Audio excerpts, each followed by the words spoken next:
Hey, Ghoulash here, and welcome to another episode of The Ghoulog. In today's episode, I'm going to be reviewing a 2014 found footage horror film called Creep. And no, it's not about Louis C.K. What he did was horrible. Anyway, the film is about this videographer named Aaron, who shows up at this guy's remote cabin in the woods to basically record his whole day. Just... Hi! Oh, I'm sorry. I didn't mean to scare you. Oh, it's okay. I'm assuming you're Aaron. This guy's name is Joseph, and he has brain cancer, and he wants his unborn child to have a video to remember him by. I want you to document me how I am. I don't need to glorify me or make me seem cool or anything other than what I am.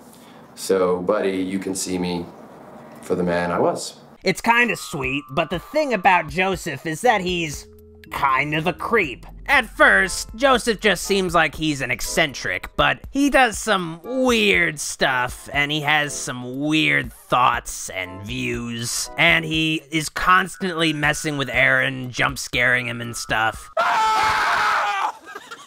Just not normal behavior, but Aaron writes it off because Aaron is getting paid. The money, huh? And also, this guy's gonna die soon anyway, like, there's probably some pity there. But as the day goes by, Joseph is increasingly weirder and much more creepy. And that's kind of the whole plot.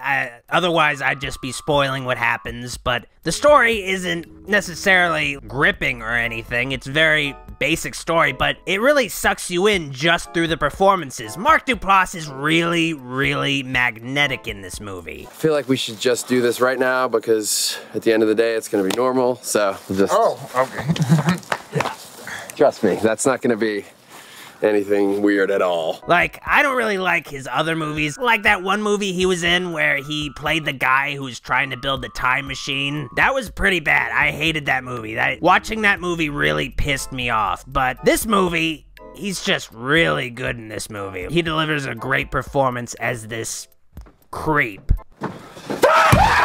Sorry, didn't mean to do that. And the guy who records the movie is also pretty okay. He kind of reflects how the audience really feels some of the time, but at certain points, Aaron definitely comes off as kind of a bit of a weirdo too, just not as big of a weirdo. I used to just pee my pants a lot. He has these really weird moments where you're just like, why don't you just leave? Why are you still hanging out with this Joseph guy despite how fucking weird and creepy and possibly dangerous he seems? Like, why are you doing this? But their interactions are really good. They have multiple scenes where it's just a static shot and they're talking to each other and it just works. It took a while before I accumulated the wealth I have. It should be boring, but it's not. It just feels really natural, and Mark Duplass's performance is just so unpredictable, really. You don't know what's gonna happen next. But really, the main draw of the film is the weird stuff. Like, the first thing Joseph does after he meets Aaron, just gets naked and gets in the bath and takes a bath in front of this fucking stranger. It's very, very weird. And the reason why he's doing it is because he's miming being with his unborn son and taking a bath with his unborn son. Oh, stinkeroo.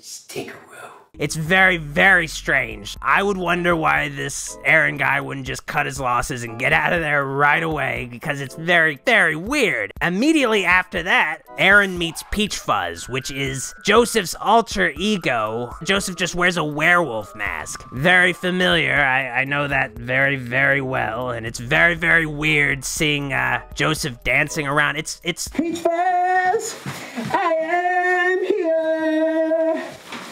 And there's nothing to fear.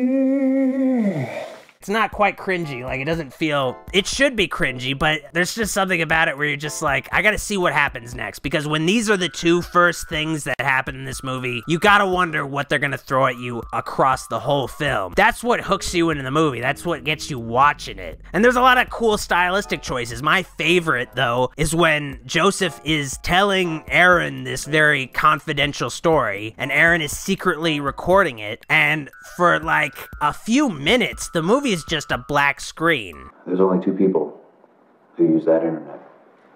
Me and my wife Angela.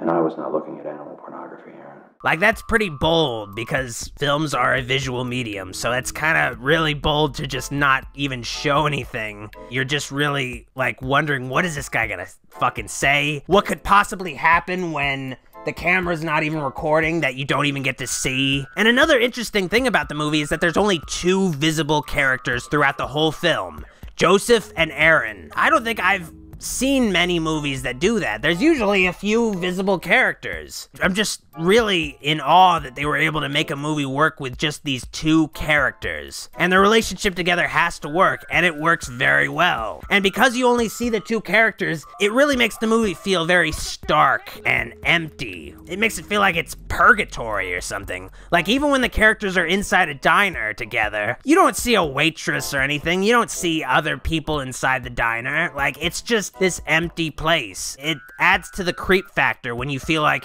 you're alone with this creepy dude. Joseph's relationship with Aaron is very loving in a way. Like, even when Joseph is being aggressively creepy and even just stalking Aaron at a certain point, it doesn't go into this territory where it's really, you see this dark, horrifying side to Joseph or something where he switches off into a much more darker persona. And I don't take my days lightly. I mean, I could have spent it with my family, but I made a new friend. It's a great day. Just really a nice guy throughout, even when he's saying and doing horrible things. Like, this movie is very, very efficiently made. Obviously, the film was made on a super low budget, so when you watch this movie, you come out of it saying, I can make a movie. I could totally make a full-length motion picture. All I need is a friend to play another character. I don't need that many locations. I don't need any real props or anything, or any effects budget, or any of the bells and whistles. I can make a movie with just 2 characters. Like, it's a very empowering movie to watch if you're an aspiring filmmaker.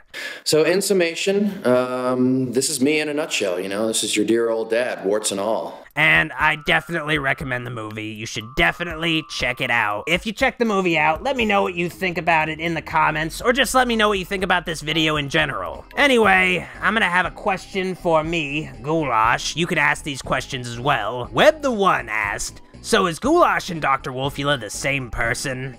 Dr. Wolfula, I think he's on to us. Oh, just ignore what I just said, haha. Anyway, subscribe for more videos. Definitely subscribe. Dr. Wolfula really appreciates it if you subscribe. And also, follow Dr. Wolfula's social media accounts, Facebook, Instagram, Twitter. It's always Dr. Wolfula or @Dr. Wolfula. Dr. Wolfula is a very lonely individual. Anyway, I've been Ghoulash. You fucking weirdo.